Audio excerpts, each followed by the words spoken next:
Hello, I'm Margaret Lalikian from Margaret LALIK'S kitchen. Welcome to my channel. Thanks for watching me.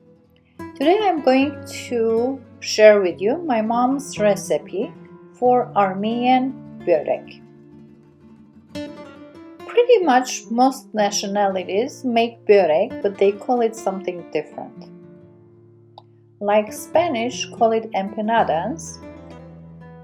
In most European countries, they call it pierogi, and they either fry it or boil it. Today we are making Armenian version, and we are going to make one dough and make it with two different fillings. I also did the third filling.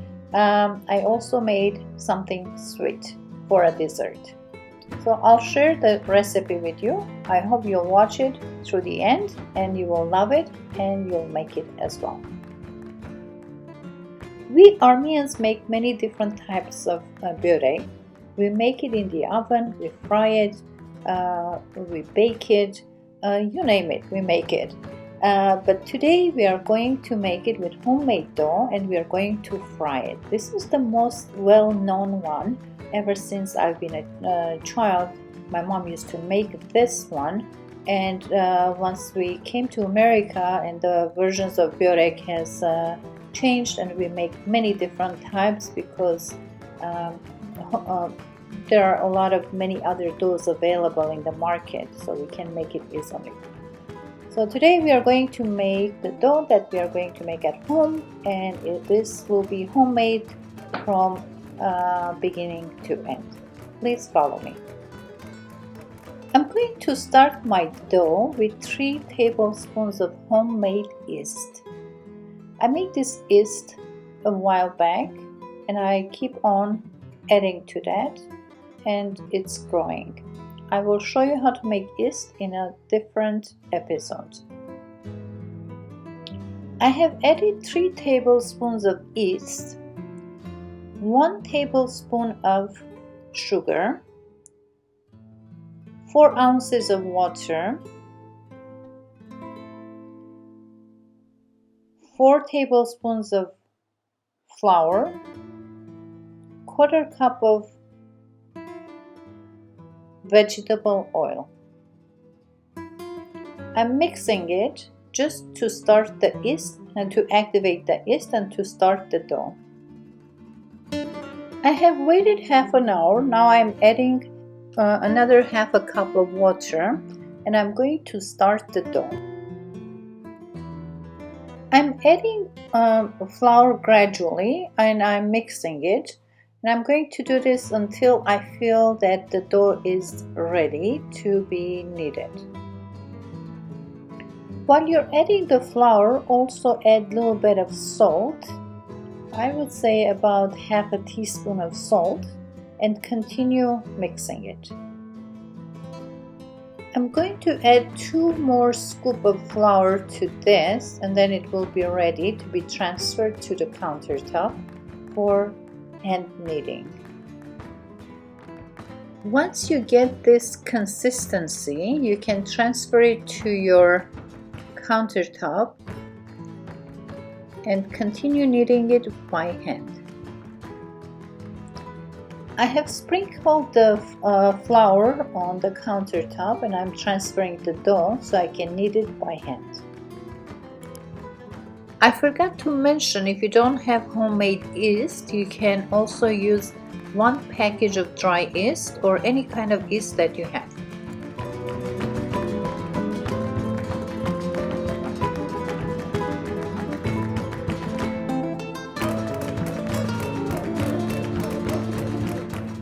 My dough is ready. I'm going to let it sit for half an hour. After half an hour, I'm going to fold it again.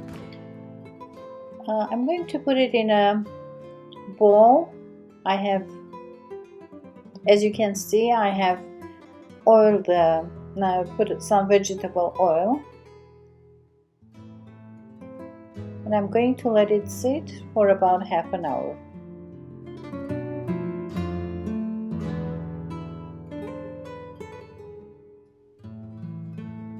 It's been half an hour already and I'm folding it again. As you can see, I'm just taking the sides and bringing it in, and that's how we need to do. And then I will turn it upside down and let it sit again for another half an hour.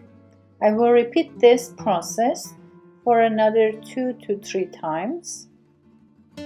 I have folded it one last time and I'm going to let it sit for another hour to 2 hours.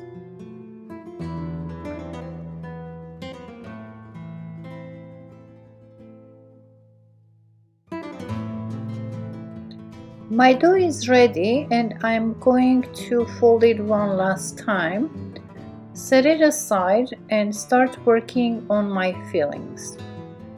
I have 2 different types of filling that I have to prepare. It's prepared already, the meat is prepared. All I have to do is just add some parsley. And for the cheese filling, I'll show you how to do it.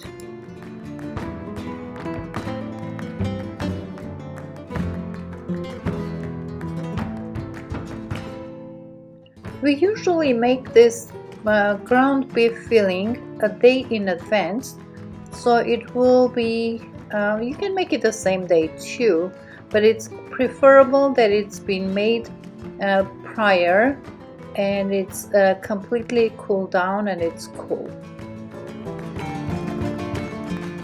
It's ground beef, onions, salt and pepper. We just cook it together until all the moisture is evaporated and there is no more water left. I'm adding about half a cup of chopped parsley and I'm just trying to mix it all together. That's all. That's all to the meat filling. It's only meat, onions and parsley.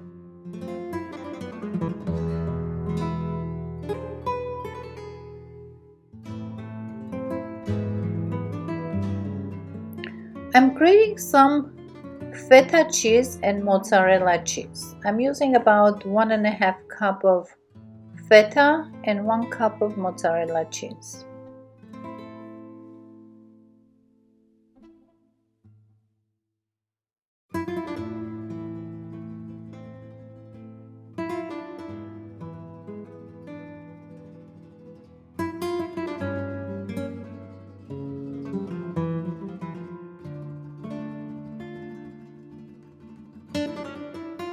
I'm adding 1/4 cup of green onions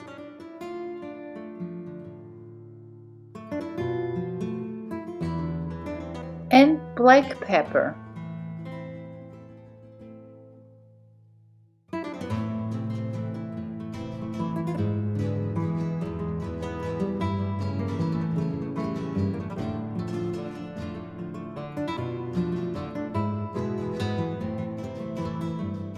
Cheese filling is ready too. Now we can start making the bureks. I'm adding oil to the countertop so it won't stick.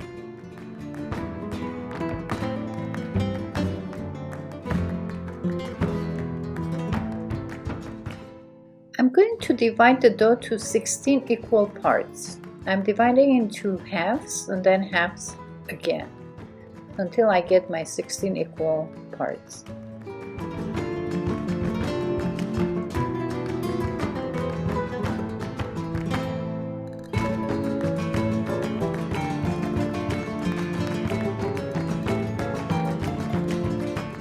As you can see, my dough is very sticky.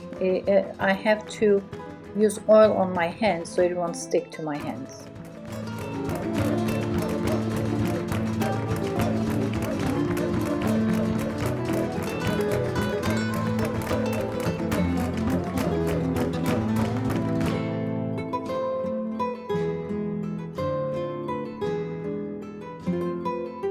I have divided my dough and made small balls. I'm going to let it sit for about 15-20 minutes.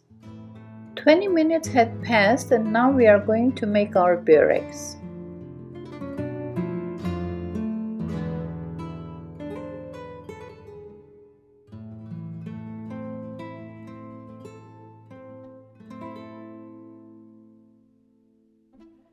As you can see, I'm opening the dough with my hands. It's easy to open it with hand. Just stretch it with your fingers.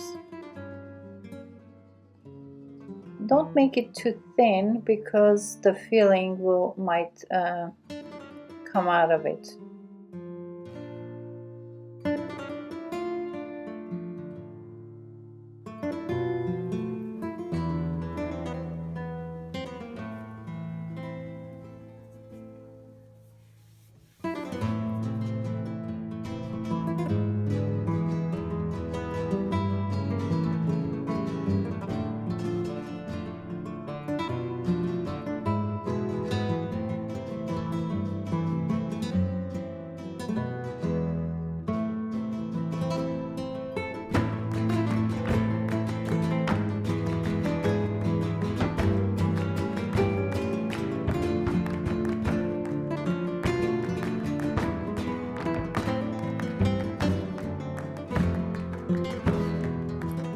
You just put a little bit of the filling and fold one side on top of the other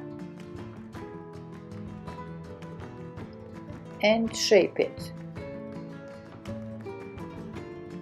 Actually, what you have to do, just take the bottom portion and fold it up and pinch it, as you can see how I'm doing it.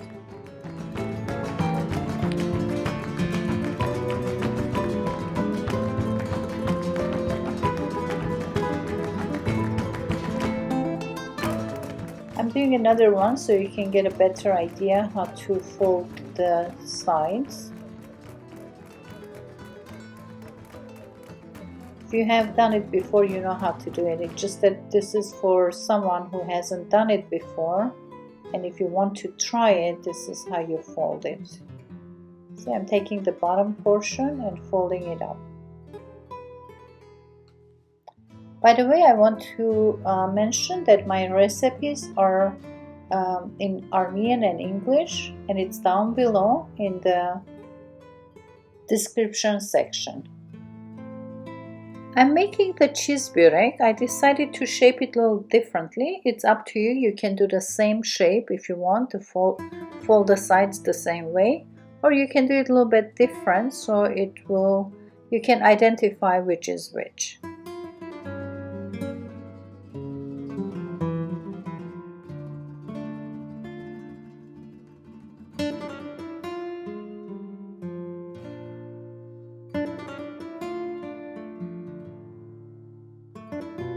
I'm taking both sides, pinching it in the middle, and trying to turn it upside down so the seam will be on the bottom. It won't be as visible.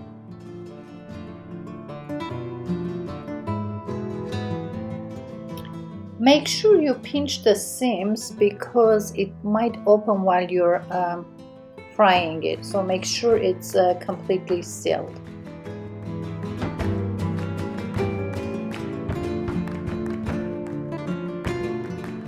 At the last minute, my nephew suggested to make 4 of those with melted chocolate mixed with Nutella, and he did mix the filling, and we are going to make 4 of this as a dessert.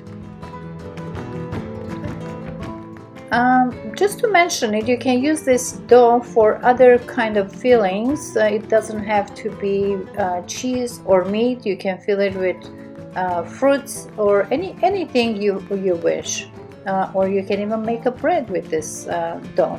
So it's a very versatile dough, and you can use it for many other different purposes.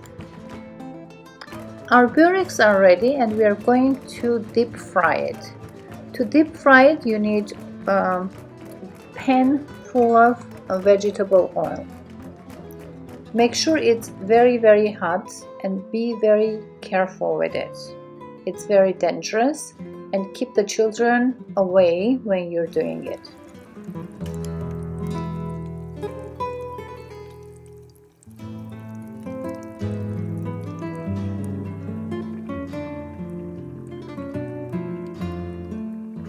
It was a long day and it was a long process to make our Bureks, but it was well worth it. It is delicious. We had one dough, but we had 3 different flavors. We end up making meat Burek, cheese Burek, and boncuk. I could call it a boncuk because that's what it looks like and that's what it tastes like. It's another recipe for another day. This turned out to be a little longer video, but I hope you watched throughout the whole thing, and I hope you enjoyed it, and I hope you'll make it because it is well worth it. It is delicious. Well, we ended this cooking session too. I would like to say goodbye, wish you a wonderful day, week, life, and I hope to see you soon with more delicious recipes.